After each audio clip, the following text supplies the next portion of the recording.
Olá, hoje é terça-feira, 6 de outubro de 2020. O grupo de conjuntura está aqui reunido para mais um podcast.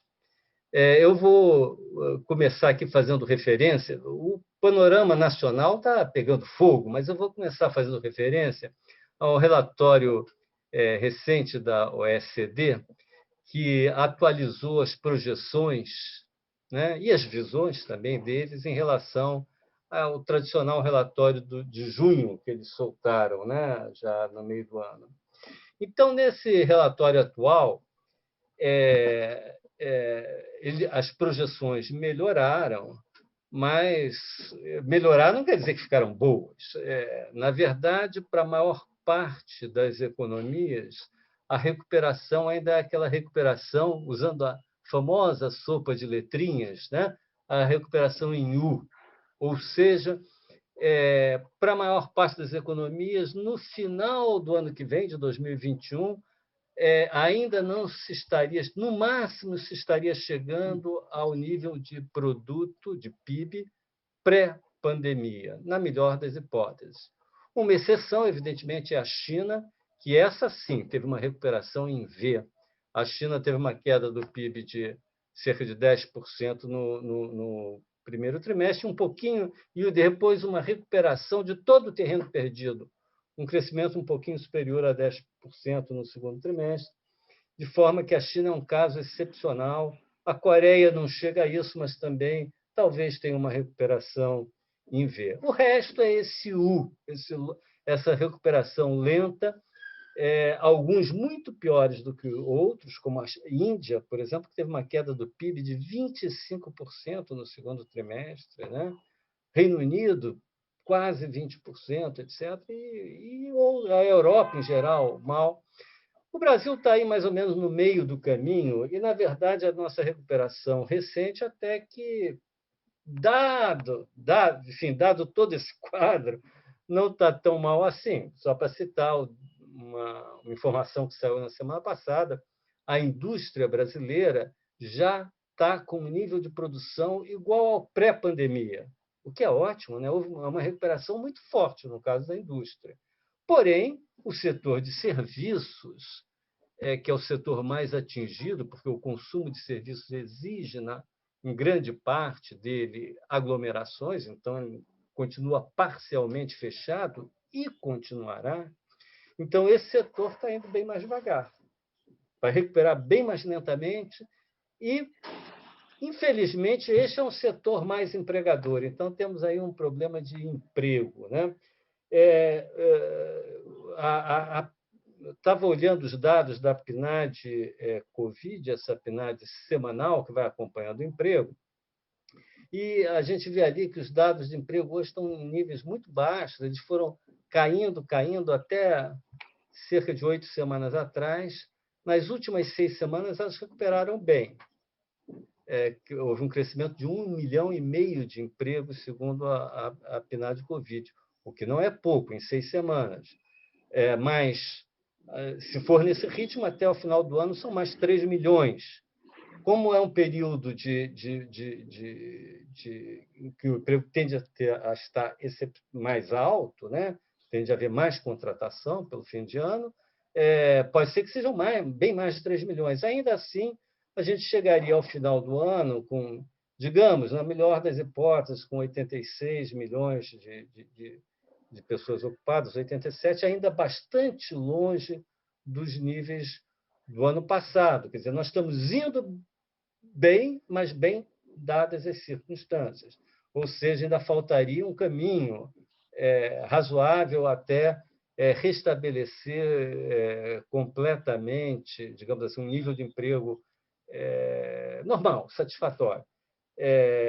Isso, obviamente, leva a uma questão central, quer dizer, que você interromper todo esse auxílio que vem sendo dado a vulneráveis, a desempregados, no final do ano, está ficando mais ou menos evidente que seria um evento prematuro, né? Então, provavelmente vai ser necessário, pelo menos, estender por mais algum tempo aí, esse mais quanto depende do acompanhamento que a gente faça, da velocidade em que essa recuperação da ocupação e do emprego continue, né?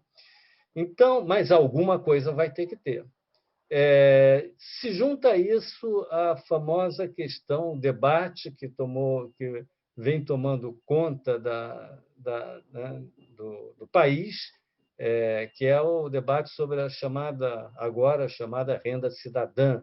Na semana passada, nós discutimos no nosso podcast essa coisa, porque houve uma proposta para resolver esse problema que nós consideramos completamente absurda. Não só nós e a torcida do Flamengo, mas agora parece que alguma coisa diferente pode surgir. Quer dizer, voltou-se atrás naquela proposta e, quem sabe, uma nova proposta que está anunciada para amanhã possa ser uma proposta mais interessante, mais factível, mais compatível com a recuperação da economia e, sobretudo, compatível com o quadro fiscal brasileiro, né? Mas, enfim, isso aí, essas são as questões que estão aqui tomando conta da discussão, e eu queria aqui abrir a palavra aqui para os colegas aqui do grupo de conjuntura para comentar, quer dizer, todo esse tumulto recente e digamos assim, essa esperança de que, quem sabe, possa surgir aí alguma luz no fim desse túnel. Essa esperança, né? Diga, Margarida. Essa esperança, né, Francisco, é bom os nossos ouvintes saberem, surgiu ontem com um café da manhã que foi promovido pelo Palácio do Planalto, junto com Maia, presidente da Câmara, e o relator, né, da PEC emergencial. Então, eles saíram dizendo, olha, nós não vamos furar o teto. Então, isso é que está nos animando um pouco. Na verdade, a gente não sabe qual é a proposta que vem, amanhã ou depois, não sei. Mas isso nos animou, que é um pouco isso que talvez o nosso leitor não tenha acompanhado, como a gente está acompanhando, né? Botando uma lupa em cada minuto sobre a discussão desse programa Renda Cidadã. Então, é um alento que surge. Mas o que poderia ser isso? Isso é que eu fico aqui dando tratos à bola, porque antes se disse que não ia furar o teto, e aí se veio com aquela proposta dos precatórios, né? Da onde é que pode se tirar aí um coelho dessa cartola? Eu posso falar um pouco sobre isso? Sim. Não sei se a Margarida quer... Não, acho que você que pode falar, Caio.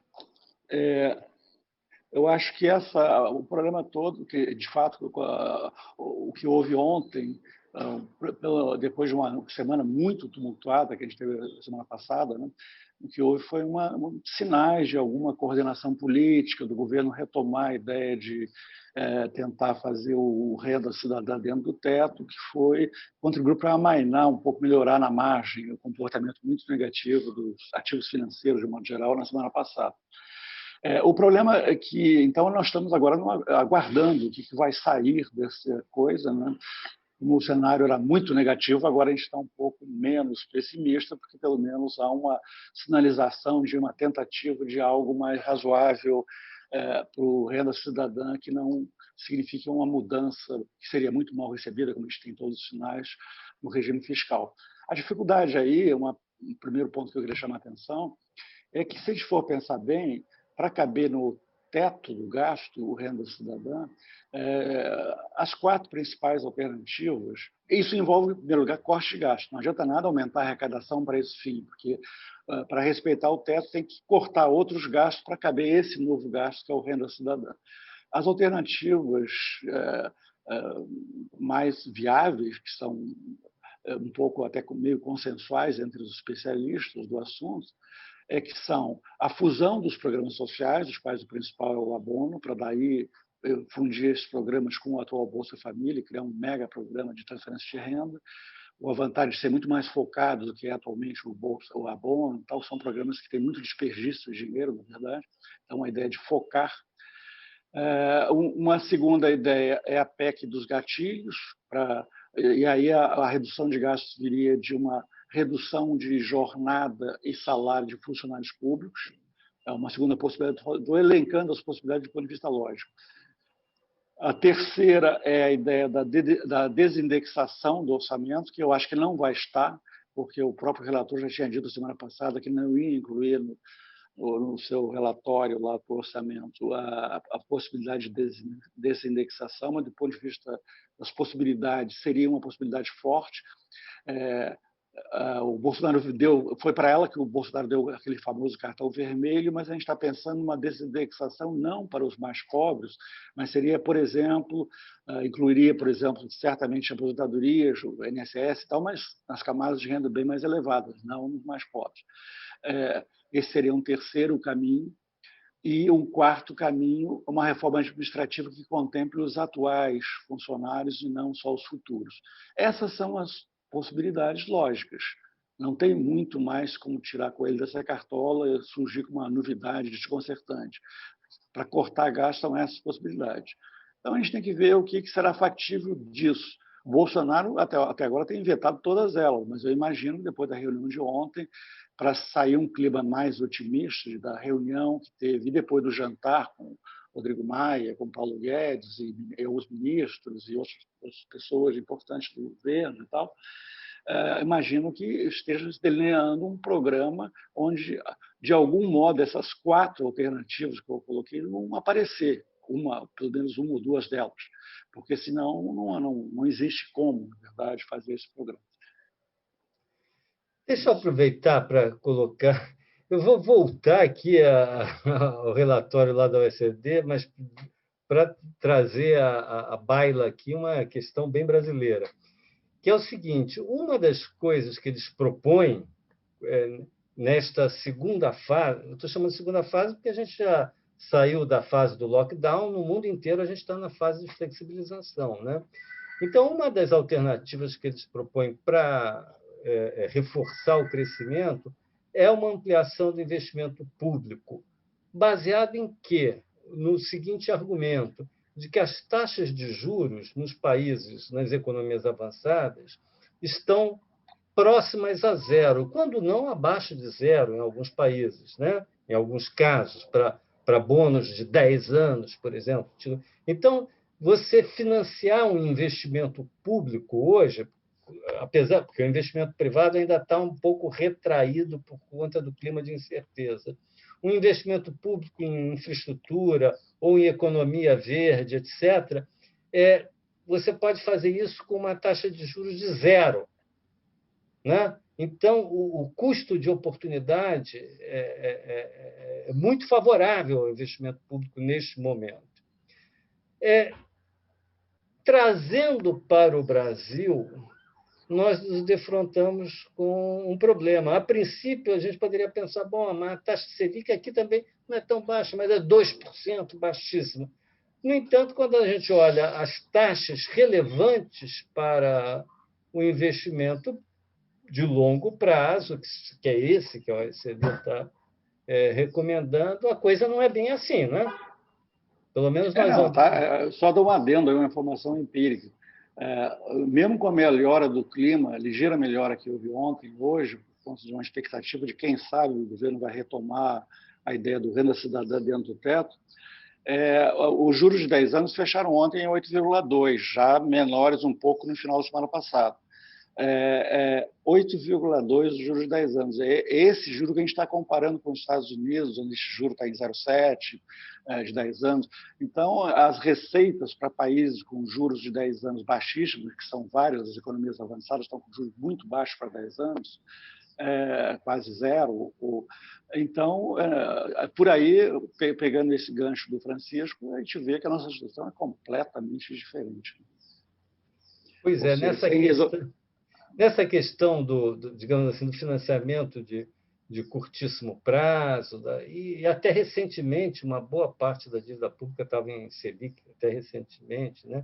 E para esse investimento, e também para o investimento privado, para os gastos privados, para financiamento do consumo, a taxa Selic de 2 ainda é uma coisa relevante, mas quando a gente começa a pensar em investimento, que é exatamente a variável mais difícil de mobilizar, né, numa situação como a atual, que é uma situação de uma incerteza gigantesca. Justamente para essa, nós estamos com infelizmente, nós estamos com taxas de juros elevadíssimas, né? Então, isso aí talvez seja mais um dos obstáculos, né? Fora o comprometimento fiscal que a gente já tem, né? A nossa fragilidade fiscal. Que está por trás desses juros lá, esses juros de 10 anos estão em 8,2 por causa da questão fiscal. O medo dos investidores que o regime do teto seja furado e que não haja medidas críveis de controle fiscal que na sequência de furar o teto. E tem uma questão aí que sempre o investimento público aparece para o Brasil como assim, a solução de tirar uma economia da recessão. Mas alguns números a gente tem que levar em conta. No ano passado, o nosso investimento público federal fechou em 0,3%, 0,5% do PIB. Dobrar isso já é uma mobilização enorme do ponto de vista de fazer a licitação, organizar o ministério, controlar a obra. Isso tudo leva muito tempo. Então, na verdade, esta medida que parece a solução para tirar o país e dar uma alavancada no crescimento da economia, por vários aspectos, ela não é a solução. Quer seja pelo lado da fragilidade das contas públicas, quer seja pela questão de que o governo não tem como se mobilizar. Como é que ele vai dobrar o investimento público em meses? Você tem que ter um mínimo de organização, de infraestrutura, né? Para quê? Para órgãos, para controlar a obra, sinalizar, fazer a licitação, isso tudo é muito complicado. Então, esse ponto da Margarida é muito importante. Esse ponto da Margarida é muito importante porque frequentemente se pega essa discussão do investimento público de fato está no chão, como se fosse uma alternativa para o aquecimento da economia no curto prazo, o que é totalmente irrealista. Além das complicações fiscais, que envolve furar teto, etc., todo o impacto negativo disso. Aliás, só para essa questão do furar-teto, eu acho que uma das coisas, se precisasse mais um movimento pedagógico de como os investidores veem o que é furar-teto, mudar o regime fiscal, a gente teve um exemplo claro a semana passada e agora no início da semana com a ligeira melhora que ocorreu. Tanto a piora expressiva a semana passada se deu pela percepção de um risco crescente do teto, do regime fiscal centrado no teto, e a melhora agora se dá pela possibilidade de, quem sabe, o governo retomar a ideia de fazer um renda cidadã dentro do teto. Então, a sensibilidade dos investidores, leis dos juros e todas as variáveis que afetam a economia real, afetam o financiamento público e tudo mais, é extrema a questão do regime fiscal, coisa que frequentemente é desconsiderada pelos economistas que propõem mudar o regime fiscal, gastar mais, é só uma questão de vontade política, de não ser ortodoxo, não fazer terrorismo fiscal, como eles dizem. Os sinais são todos na direção oposta, de que o Brasil não tem condições, dada a sua crise fiscal, de seguir por esse caminho. Aliás, o texto do FMI, que foi divulgado ontem sobre o Brasil, é muito nessa linha também, na verdade, e me parece um texto adequado sobre esse aspecto. E olha que o FMI está recomendando que os investimentos públicos sejam um instrumento fundamental para as economias recuperarem. Mas no caso brasileiro, eles estão abrindo, dizendo, não é por aí. Porque isso faz uma diferença que os nossos economistas... Virou um mantra de muitos economistas... Virou um mantra de economistas até que antigamente eram contra o populismo e gastos sem fontes adequadas de financiamento. Agora tem dito, alguns dizem que o mundo mudou, dessa vez é diferente. Até o FMI. O FMI não acha isso, embora ele esteja recomendando expansão fiscal em vários países. Exatamente, mas não para nós. Não para nós. Para nós, eles dizem que mexer no teto, no momento atual, seria uma coisa... É a pior coisa do mundo. Desastrosa. Mas então... aí eu acho até que aquele ponto anterior que a Margarida colocou, que eu acho que foi importante, porque colocou assim, o pé no chão, né? Quer dizer, como é que a gente aumenta investimento público? Né? Fazer assim, não uma varinha de contar. Qual é o tamanho dele atualmente? Como é que você vai fazer isso? Você tem dezenas de projetos parados, não sei o que. Imagina se você quer botar mais, não é simples. Você tem que, antes de mais nada, aumentar muito a eficiência, né, na gestão disso daí.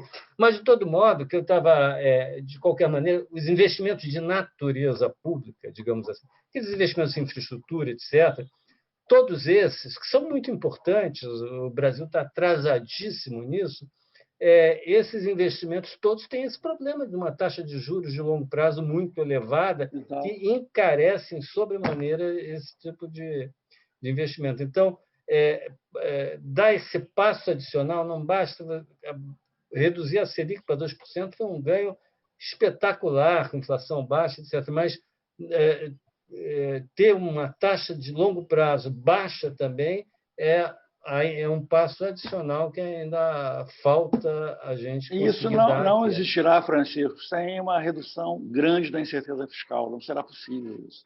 Então, a gente voltamos ao velho tema da questão fiscal. Que é isso. Na verdade, os juros dispararam longo por causa da questão fiscal. Então, essa é a questão. Continua assim.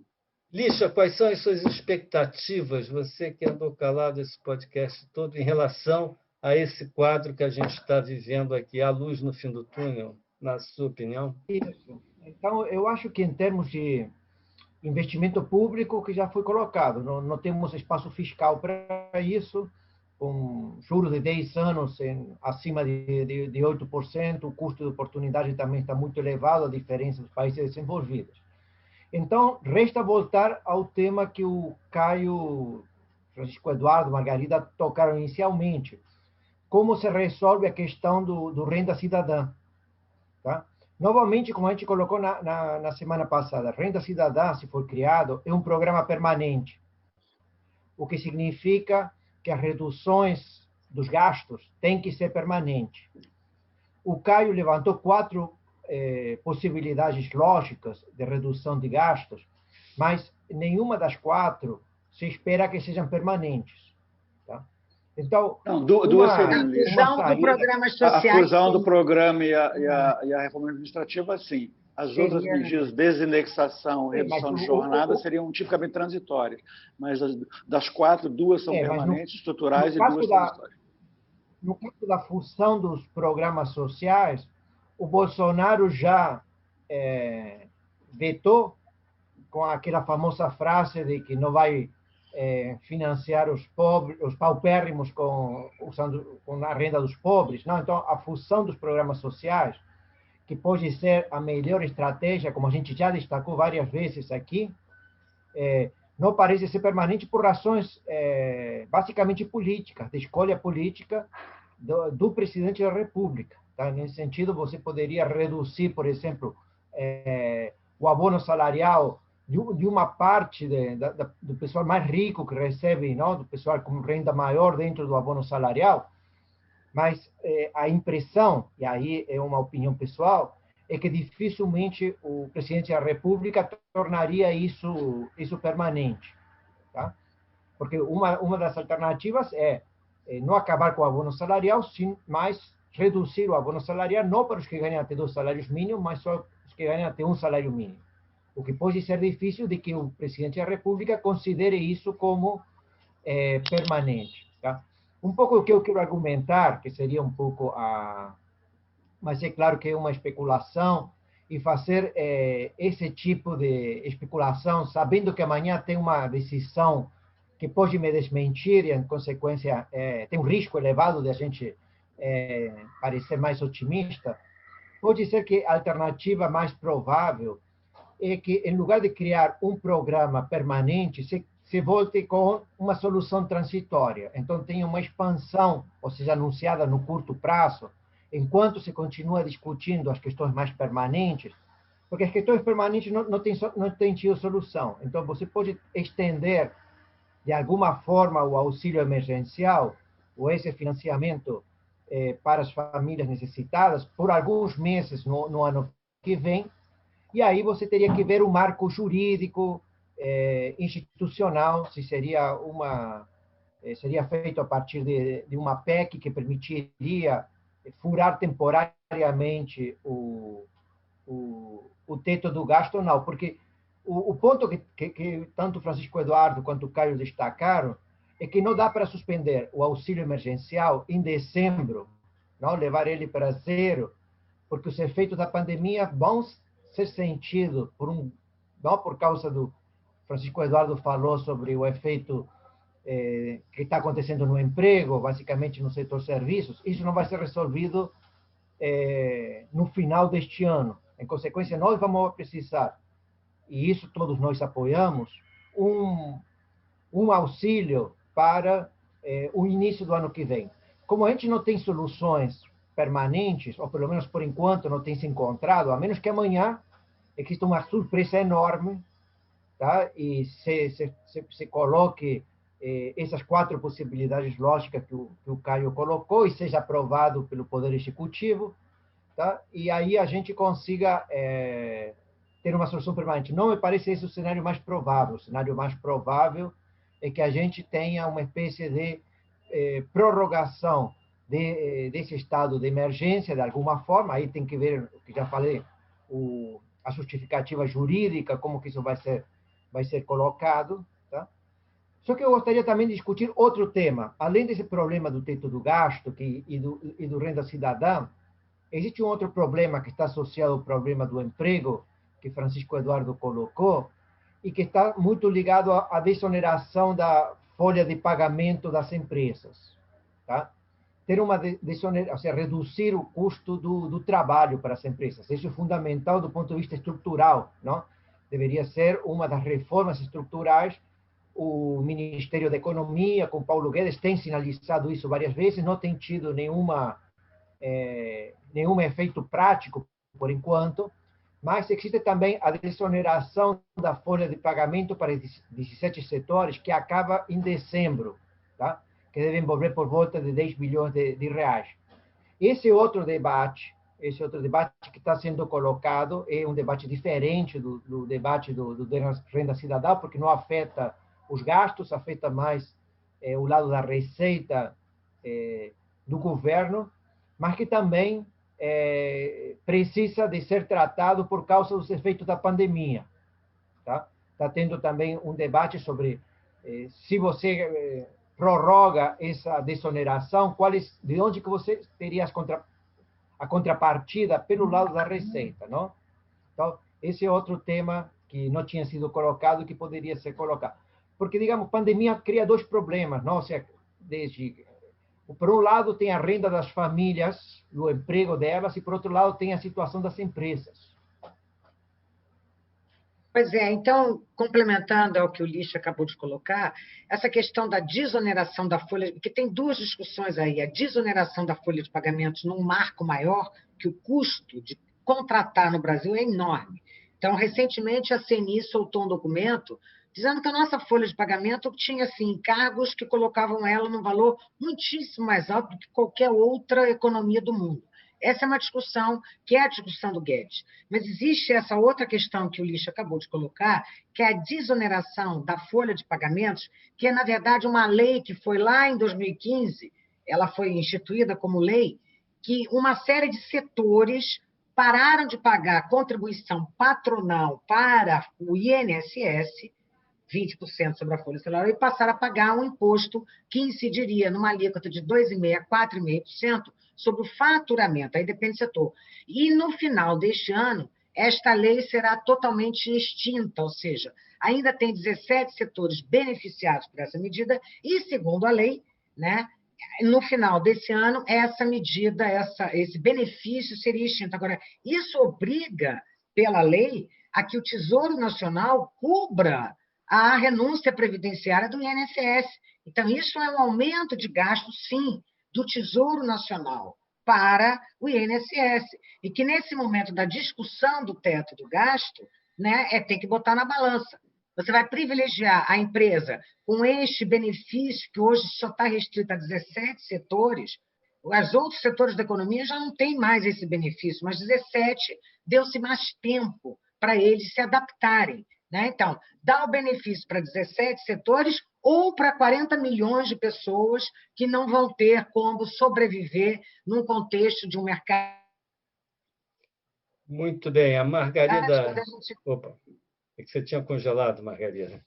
Ai, desculpa, então não sei. Foi muito rápido. Assim, então, a discussão hoje é exatamente essa. Todo mundo tem direitos, porque a pandemia colocou todo mundo em apuros, com intensidades diferentes, mas a desoneração da folha de pagamento sobre a Previdência coloca em discussão 17 setores da economia contra 40 milhões de pessoas que não têm nada, que são invisíveis, como o próprio governo sinalizou. Então, são essas prioridades que a gente realmente tem que começar a fazer.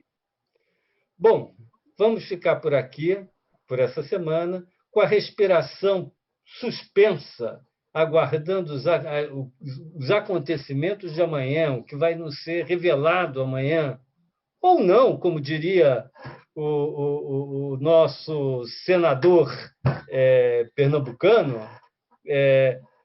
pode acontecer tudo, inclusive nada, né? Então, pode acontecer nada.